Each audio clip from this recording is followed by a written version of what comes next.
Hey everybody, it's Justin. Welcome back to The Whole Life Solution.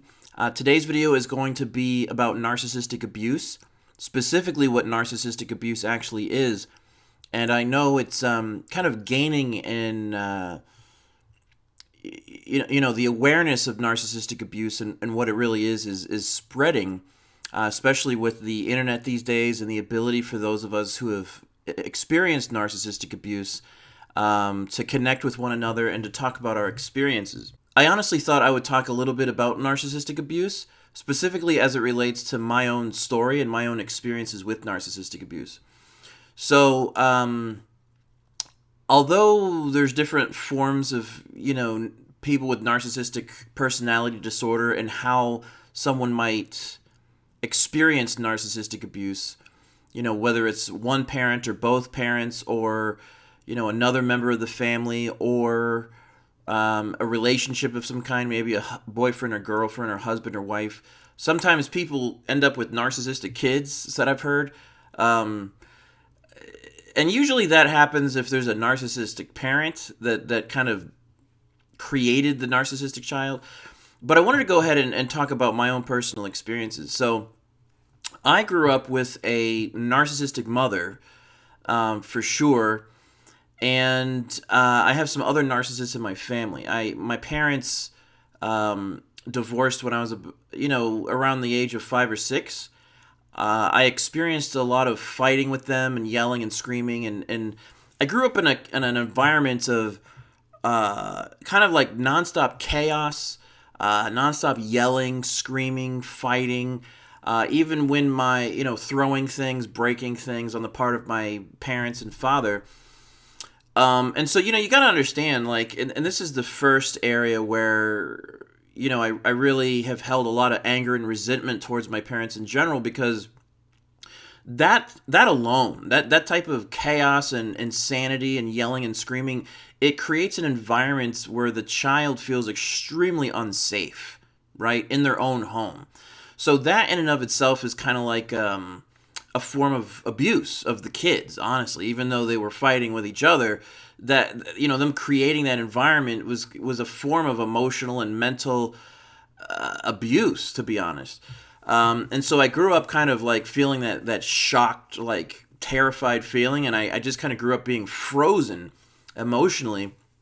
And when my parents got divorced, my father was someone who would come over to the house unannounced and kind of stalk my mother and kind of break into the house and cause more fights if he thought she was with somebody else. Or, I saw all kinds of situations where the cops had to be called to arrest him. And one time the SWAT team had to come because they thought they had like a hostage situation going on because he broke in the house and then got in the bed with me. And so these people, when I say these people, I mean my mother and father, they don't really understand that alone, and we'll get to the rest of the abuse later, but that alone is crazy for anybody, but especially for the mind of a child to have to be experiencing that from anyone, let alone their own parents. Because who are you supposed to go to? You know what I mean? I mean, who's supposed to soothe you when the people that are supposed to soothe you are just totally crazy? I mean, they're maniacs fighting and yelling and screaming. I really like the term emotional terrorism because that's what it felt like to me. So anyway, I found out that my mother would so I grew up, that's how the first years of my life were. And the story from my mother to us kids and the other members of the family and friends was that my dad was this horrible monster, and we should stay away from him, even though they had shared custody of us, so we saw him every other weekend. And that's kind of the story we believed. But what's interesting, and I'm not saying he didn't obviously have some of his own problems, that both of them aren't good parents, and both of them are at fault as far as, being abusive, being neglectful. I mean, they were around physically, but that is a sort of a form of emotional abandonment. You know what I mean? So when my father was out of the house, we thought everything was going to go back to normal and be okay. Well, that's not what happened at all. And this is where my story of hell really begins. That was just the prelude. What happened before? So, once my father was out of the house, it was my mother, myself, and my sister, and I was the oldest. And she turned her attention and rage onto me, and I had no idea like what the problem was. Normally when you hear when a mother is yelling and screaming at their kid or constantly complaining about their child, a lot of time, yeah, there are troubled children out there. There are children who are bad or they have bad behavior and misbehave. And certainly all children do to some degree or another anyway. But honest to God, I know you have no way of knowing this, but I really wasn't a bad kid. I mean, in fact, I was one of those. I was more introverted, and because I grew up in such a violent house, I really took to my room. So I spent a lot of my time in my room, and basically hid in there for my own safety. I mean, the four walls of my room were and my door was the only thing that made me feel safe and that I could calm down. I was one of those kids who like to play video games or, read comics or books or whatever. I was quiet, got good grades in school, was never part of any gang, never had any addiction issues. You know what I mean? I mean, I that's who I really was. I was interested in spirituality and emotional health and development as I got older, and working on myself and trying to understand the dysfunctional dynamic of my own family and trying to get out of that and to heal, honestly, because I didn't feel good. I mean, I felt like I was in a constant state of, honestly, panic. I mean, yeah, there was anxiety, but it was almost like deeper than anxiety. It was like I was just constantly, it just felt I was like shell-shocked and frozen and shut down. And my mother was one of those people that was extremely dominating and controlling, even emotionally and mentally, and would yell and scream in order to be dominating. You know what I mean? So when you're a child, you don't understand. I mean, normally you get in trouble when you actually do something wrong. And I'm not saying I never did anything wrong, but the way my mother treated me was as if I was some kind of like, devil child that was just running around causing problems, and it just wasn't true. And it was extremely confusing because everything I tried to please her or, to try to figure out like what her problem actually was and how to change my behavior so that she would stop attacking me and yelling at me and treating me that way.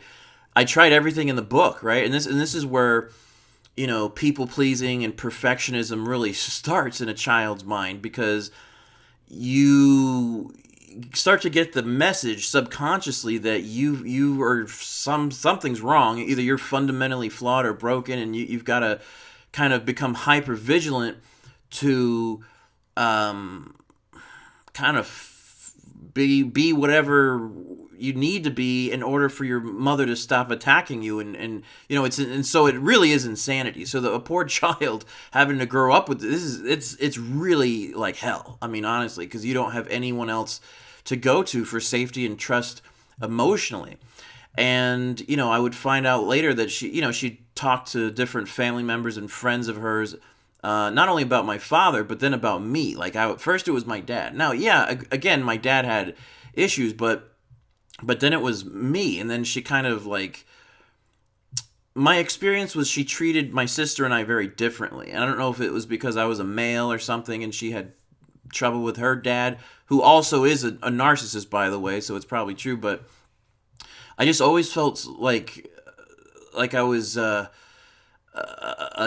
criminal or some kind of bad person, and then I barely even deserved to be alive. You know what I mean? That was the looks that my mother would give me of shame, or the yelling, the way she would treat me. There was some physical abuse for sure.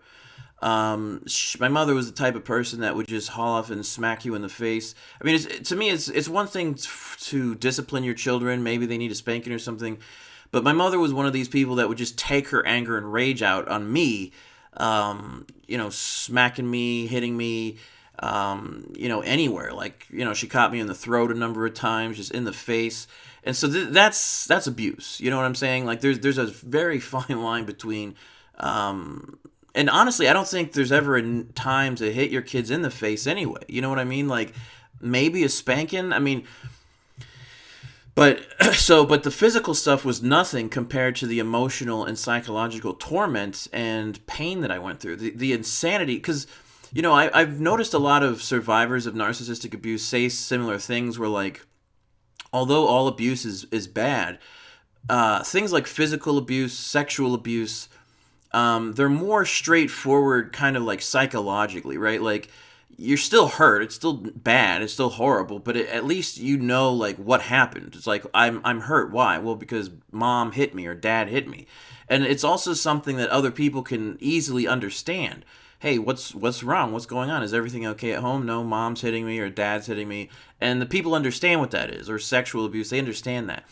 But when it comes to narcissistic abuse and really sort of insidious emotional and psychological, terrorism and manipulation and mind games and gaslighting and the whole nine yards, it's hard to, I mean, especially as a child, there's no way to understand what that is. I mean, narcissistic personality disorder is hard enough to grapple with, even as a full-grown adult. Even therapists, even doctors don't, unless you have personal experience with it and then you learn what they are and their behavior patterns, it's very hard to put into words. All I could say when I was young is my mom's crazy and she's really mean and nasty to me. And a lot of people just kind of shamed me even further. So you see what I'm dealing with here? So then, she would alienate me from other family and friends and kind of, sow these seeds around town that I was like this bad seed or a bad kid or something. And, it started then. And I noticed people, they weren't as warm to me, or they were always saying things to me on the side, like, hey, your mom really loves you and all this stuff. And I was always thinking, like, that's interesting because, number one, you're never around. Like, how would you know one way or another? And the other thing that's interesting is that people keep telling me my mom loves me, but my experience is that she just absolutely loathes me. Like, I'm not experiencing any love at all. And I've actually said that to some people as I got older, like, my mom hates me, and they'll say, no, there's just something wrong with you, right? Like, because they just can't fathom that. They can't fathom it. I mean, if you sat my mom down and said, hey, do you hate your son? She would say, no, I don't hate him. Of course, what else are they going to say? You know what I mean? But as far as, like, the energy I was getting from her, as far as the way she treated me, how she looked at me, yeah, she was just like pouring all her rage and anger into me. And so, I started going to therapy when I was young because my mother was in therapy, interestingly enough. But I think she was in therapy learning more about narcissistic personality disorder. I don't think she was in therapy to heal herself. I think she was in therapy to kind of get like a pity party, to be a victim, right, of her terrible husband and her crazy kids or whatever. That's why I think she was there, because she was there for a little bit, but it was all this victim, like, she was constantly a victim with her friends, family, like, it was always, she was just always a victim. And so I think she was kind of getting off on that, and the therapist just kind of played right into it, you know what I mean? So anyway, my sister and I got into therapy young, and my sister didn't really have any interest in it. I really liked being listened to and treated with basic, decent respect, and like somebody actually liked me and valued me. So that in and of itself was therapeutic for me.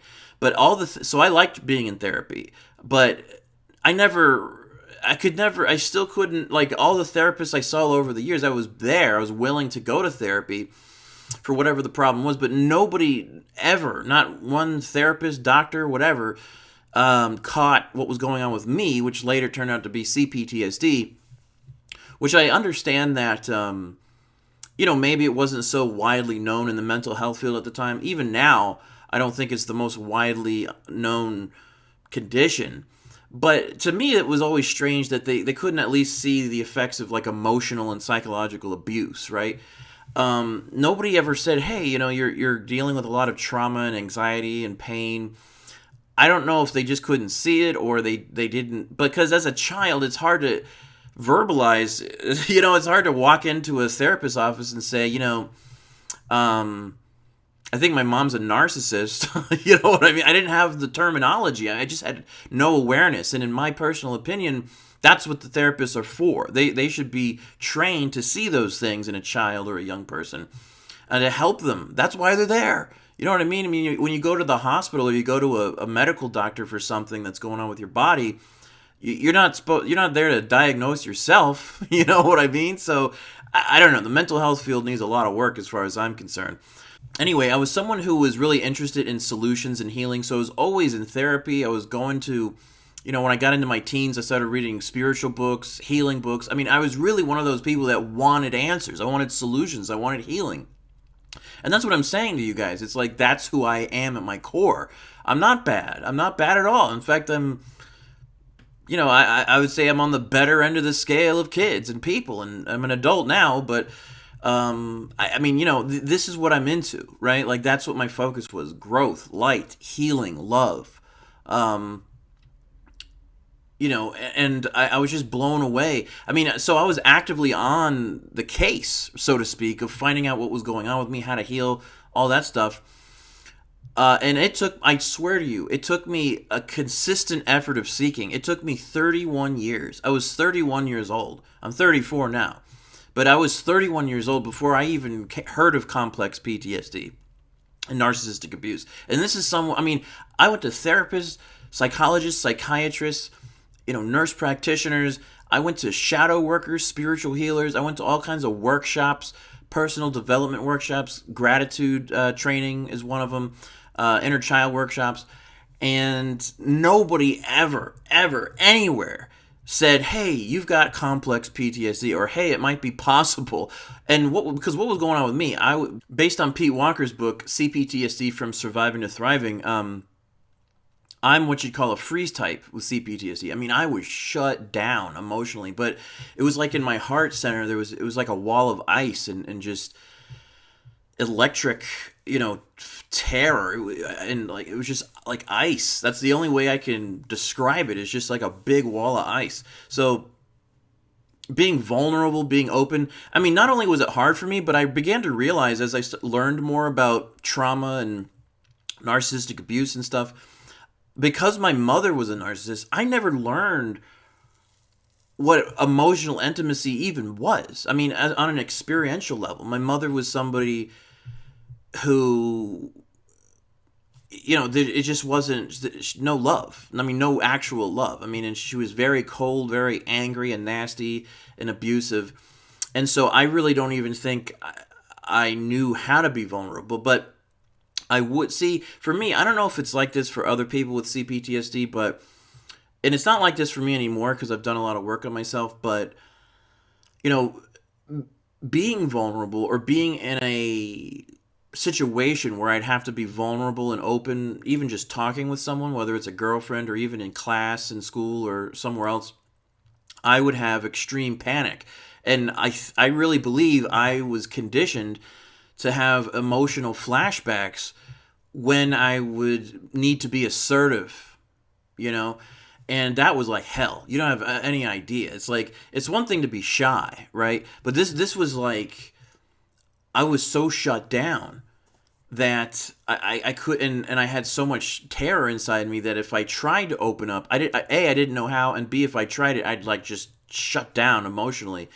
And I couldn't maintain relationships with girls. I always would have to end up ending the relationship, and it was so painful to me because I couldn't stop. I didn't understand what was going on with me. I couldn't stop it. And whether I was in a relationship or not, I was in an inner hell because I wasn't connected to my core self. I was like almost dissociated. That's what it felt like to me anyway, and shut down, and I was out there looking for help and no one could help me. So I mean, I had to go to the next level. I mean, I went, various therapists and doctors tried to diagnose me with different things, anxiety, depression, or some of them thought there might be some bipolar 2 going on. But, none of it ever worked. I tried different medications and stuff, but because the core issue was trauma, right? Like, the trauma has to be healed. I mean, it doesn't really matter what medications you're on. If you're dealing with trauma, you still got to heal the trauma, right? Otherwise, you're still going to be feeling bad, right? It's crazy to me. It's like we have to go to these people to try to figure out what's wrong with us. And a lot of us, honest to God, I think are just abused people that are damaged emotionally. So do we need to tinker around in the mind, or do we need to get into the heart and find out if is this person in pain? Has this person been extremely abused and sort of tormented in their lives? Because that's what happened with me. So that's kind of my story. I learned about CPTSD when I was 31, as I said. And because I had done so much other work in the area of spirituality and personal development, I was able to really and my thirst for healing was so intense that I was able to put together a little program for myself in order to heal based on what the specific developmental arrests were with complex PTSD. Of course, the 5 key characteristics, according to Pete Walker, of CPTSD are toxic shame, self-abandonment, a vicious inner critic, social anxiety, and of course, emotional flashbacks.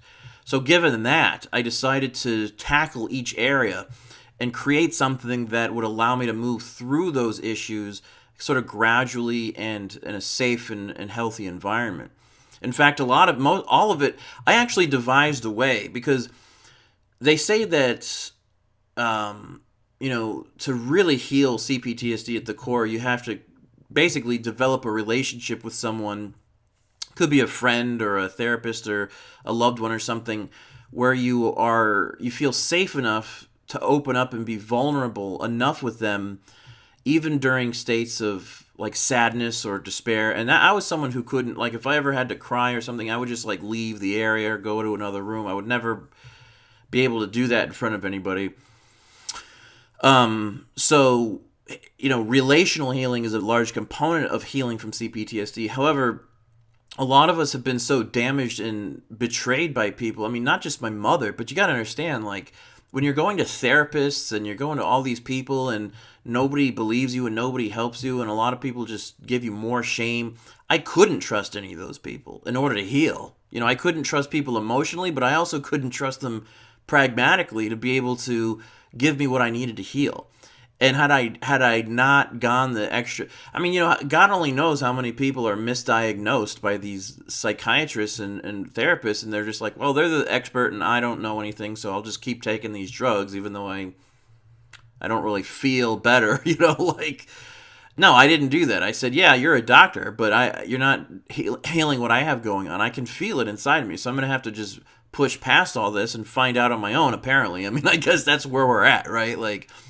So that's what I had to do, and it worked. Thank God for Pete Walker and the people who understand CPTSD and narcissistic abuse. That was sort of the foundation for allowing me to create my system for how to heal from CPTSD.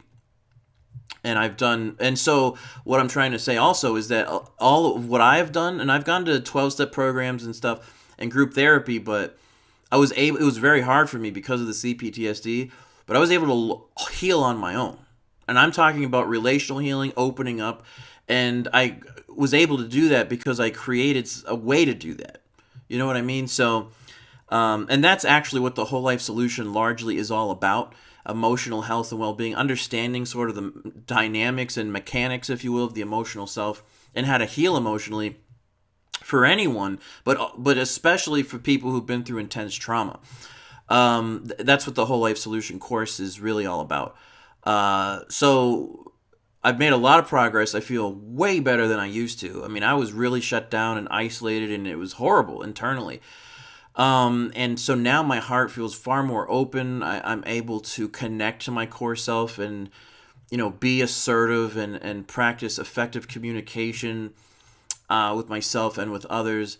And I feel so whole, so aligned, and so happy, because I found out what my emotional needs are and how to get them met. And so it's like something you achieve, it's something you own, right? When you have a certain kind of knowledge, nobody can ever take that away from you. So, all the mental health people I saw were just wrong. They were way off. You know what I mean? So at this point, people need to heal, and that's why I created this Whole Life Solution. So having said all that, let me kind of describe a little bit more in detail what my narcissistic mother was like for me. Now, they do have what's called overt narcissists and covert narcissists. And believe me, it took me a long time to even, like, I heard the term before, narcissist, but I didn't think my mom was one. I thought maybe she had borderline personality disorder or something, but to me, I guess I just thought a narcissist was like someone that was just really full of themselves outwardly, like, some of the lawyers we see, or some of these actors or something. It's, all about them. And those are narcissistic traits too. And I'm not saying those type of people aren't narcissists, but they come in different forms. But at the core, they are self-focused. Some of them are just better at hiding it than others. My mother is one of these people that really has the outside world fooled, right? And she really likes to lean into the victim card with her, her growing up, and her and my dad, and all this other stuff, and now we're bad kids, even though we're not bad at all. We're having trouble functioning and surviving because of no support, no strong, solid family. Dad is, running around with all these different women and having kids and not taking care of them. We're having to heal from the CPTSD, but also figure out, like, all the stuff that we were supposed to learn as kids from our parents, right? Like, just everything, the whole enchilada. I mean, I basically had to not only go back and heal myself, but, like, re-raise myself. That's kind of what my journey has been like, to be honest. My mother seems like a victim to a lot of people in our family and a lot of people that know her. She's very highly manipulative, to the point where she's got all those people snowed, man. And so, but behind closed doors, she's like an absolute monster. She's a type A personality, very high strung, very hyper. Which, that in and of itself isn't the issue. The issue is mixing that with abusive behavior, which in her case is tons of yelling, tons of, it feels like she's trying to dominate, like, your soul, almost like your mind and your emotions. It's like that tyrannical, like, rage, and it doesn't even matter, like, if anything actually is wrong, right? Like, if, for example, normal healthy people would say, oh, hey, I asked you to bring in the garbage cans, you didn't do that, so what's that all about? Can you do that for me? Understand, no problem. Hey, I noticed that the dishes are piling up here. You said you were going to take care of that, and you obviously haven't, so can you take care of the dishes for me? I got it, no problem, I understand, my fault, I'm with you. But with my mother, it really doesn't matter what you do. You know what I mean? That she's the type of, I began to realize and this is what they call no-win scenarios. Like, I mean, I've literally gotten to the point with my perfectionism where I would try to make sure that everything was perfect so that she wouldn't complain. And somehow she still managed to do it, right? And so that's how but see, here's the thing, like, it's one thing if someone makes a mistake or doesn't do something they said they were going to do, and you give them constructive criticism or feedback or some kind of punishment or something for their growth. But and this is where narcissists are very tricky, and it's very subtle. They will use things like that, like not bringing in a garbage can for you. And now this has actually happened as a justification to be overtly abusive and to unleash their rage and anger out on someone. And you say, well, why are you yelling? Well, you didn't bring in the garbage can. It's like, so you see the mind games there? Like, they're using situations as a justification to be abusive is what's going on. So when I began to realize that nothing I could do would prevent her from being abusive, I began to see her behavior become even more bizarre. I mean, I've seen her start problems and chaos over... Like, one time she actually asked me, I was sitting on the couch or something, and she literally asked me why I was sitting on the couch and started yelling at me about it. And I know that sounds really crazy. It is really crazy, but it actually happened. I just couldn't believe it. You know what I mean? It was like there's nothing else to yell about, right? So one of the websites I love a lot is Out of the Fog website, and they talk about personality disorders and kind of give a lot of the characteristic traits of their behavior patterns. And so if you haven't been there, I highly recommend you check it out if you think you've been dealing with a narcissist or something, because it really helps to break their behavior patterns all down and give them terms so that you can explain this stuff to people, but also so it makes sense to you. So some of the main ways that my mother was abusive was tons of anger and yelling, obviously. The baiting is a huge one, where she would push you and push you and push you and cause problems, and put you down and belittle you, and both. I mean, my mom. It's almost like my mom is overt and covert. It's crazy. It's like she can be very overtly abusive and covertly abusive at the same time. It's like a double whammy. It's crazy. I don't know if anybody else has that kind of experience with their narcissist. So the baiting is a big one, because it's kind of like a bully, right? They push you and push you and push you, and you're like, okay, like, what am I supposed to do here? Like, I can't talk back, yell back. I can't do anything physically to her. I mean, what am I supposed to do? So you just kind of keep taking it and taking it and taking it. You don't have any outlet. You don't know how to have healthy, assertive, and effective communication. Even if you did, like, even if you had the best communication skills on the face of the planet, and you use them with a narcissist, it still wouldn't work. It doesn't matter. They're abusers. I mean, they're absolute monsters. They'll keep coming at you. I can't tell you how many times I've obsessed over how to come up with the best way to talk to her, or how to, say the right things in the best way so that she doesn't get pissed off. And I began to realize, this isn't my fault. Like, this lady's out of her mind. I mean, really, like, it's kind of funny. I like to joke around and stuff, but it's not really funny. It's insane, and it's like hell. It's like dealing with a demonically possessed person or something, to the point where I've literally explained this to other people that don't have experience with narcissistic abuse, and they can't even believe it. It's not that they don't believe it, it's that they can't believe it. That's how crazy this is. But it happened to me, and it's happening to a lot of other people all over the world, and they get it. So the baiting is like they set you up to react in some way. And the truth is, if you grow up with a narcissist, it's like, we're all human, right? Like, eventually you're going to snap and yell back or tell them to stop. I mean, it gets to the point where it's like you're just having to defend yourself against someone who's attacking you. When I was a teenager, I was taking some martial arts, and I had situations where my mother would just go bananas and start trying to hit me like a maniac. And I just started, like, blocking her hits out of instinct from all my practice and training. And she literally said to me, stop blocking me so I can hit you. Like, first of all, there wasn't any problem in the first place. And secondly, I said, there's no need to hit me. I mean, I'm not going to let you hit me. I mean, you know what I mean? And that's when she stopped hitting me, by the way. When I started, like, when she realized, like, oh, like, I'm not going to be able to do this anymore, even though she thinks... See, that's the problem with narcissistic parents. Like, narcissists think they're entitled to do whatever they want and treat people however they want, no matter what's going on. But when a narcissist is a parent, in their mind, they really believe that they're allowed to treat their kids however they want.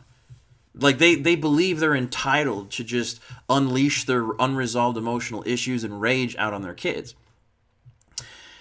I mean, so I'm, like, having to deal with this lady, and you know what I mean? It's like, then she's got her, the flying monkeys is another one, because I found out that's what those, the different members of our family and different friends of hers that knew us both, sometimes they'd come in and give me different comments, and I'm like, how? It's like, they talk about situations that they weren't a part of, so I thought to myself, how would they know that unless my mother said something to them? A couple times I've asked her, hey, were you talking to this person about something? And she lied and said no. But the truth is, there's no way for them to have known that unless she told them, because I didn't tell them. You know what I mean? So the flying monkeys, the scapegoating is huge. Doing things, belittling, condescending, patronizing, creating an environment of chaos. And then I also began to realize, they call it chaos manufacture, right? I began to realize my mother was one of these people that would generate chaos as an excuse to be abusive and manipulative in a way where people involved in the chaos wouldn't necessarily know it was her, right?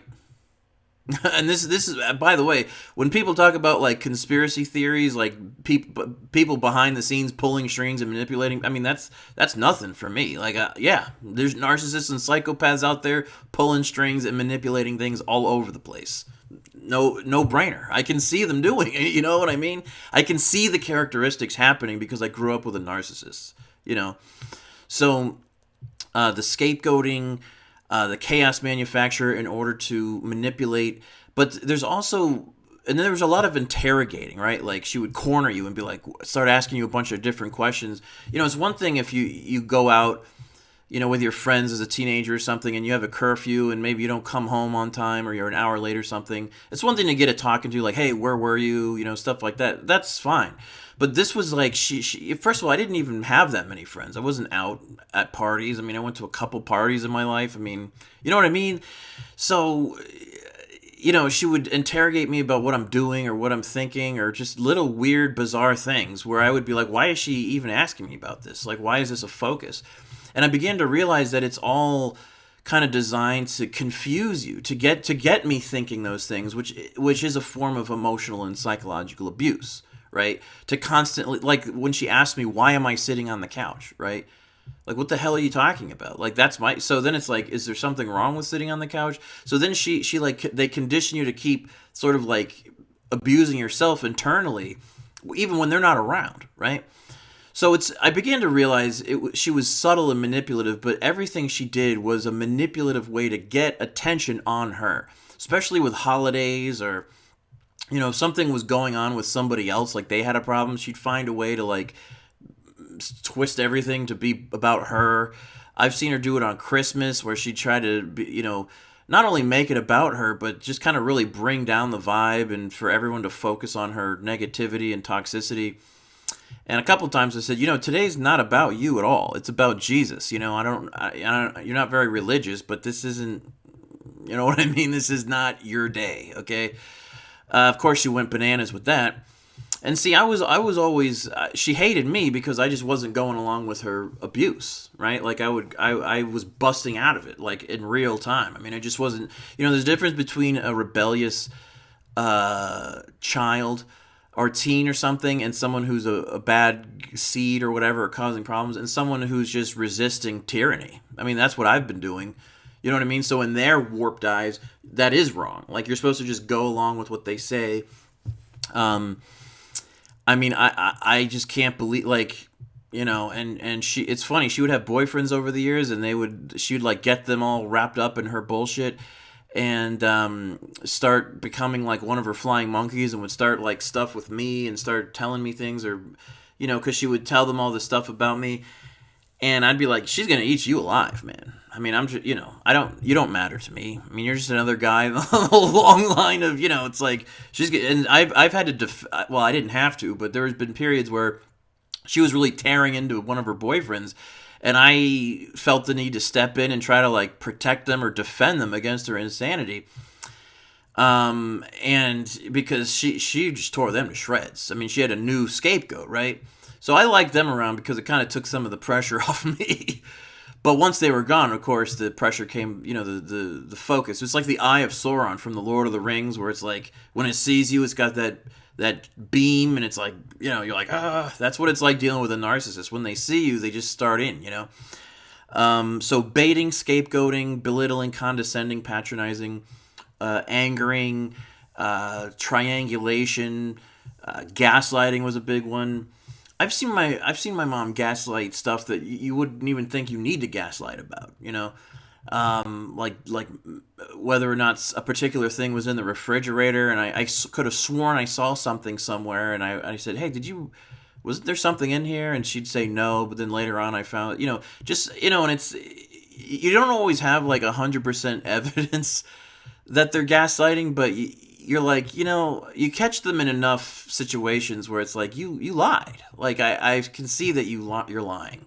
You know, I mean, some of these times you might be mistaken or something, but you're definitely a liar. And you pretend like you're not. Like, you know what I'm saying? So, My mother treated me like shit. I mean, just all across the board. I mean, she treated me, I wouldn't treat a terrorist the way she treated me. And, you know, she had some stuff going on with my sister, but it was very, very different. Like, I was the main scapegoat, and my sister was sort of like the one that could do no wrong and get away with a lot of stuff. And so, you know, my mother's father is a hardcore narcissist. My father's mother is a hardcore narcissist. So between the narcissists, the codependents, the people with PTSD, it's a very abusive, very not only, I don't even like the word dysfunctional, because I feel like there's a subtle, there's sort of like subtle undertones. When someone says, it's like, oh, I come from a dysfunctional family, people are like, haha, so do I, and they kind of give each other a high five and go have a beer. But it's not funny, and it's not okay. There's nothing to make light about. It's not dysfunctional. It's just completely abusive and toxic. It's horrible. I mean, dysfunctional.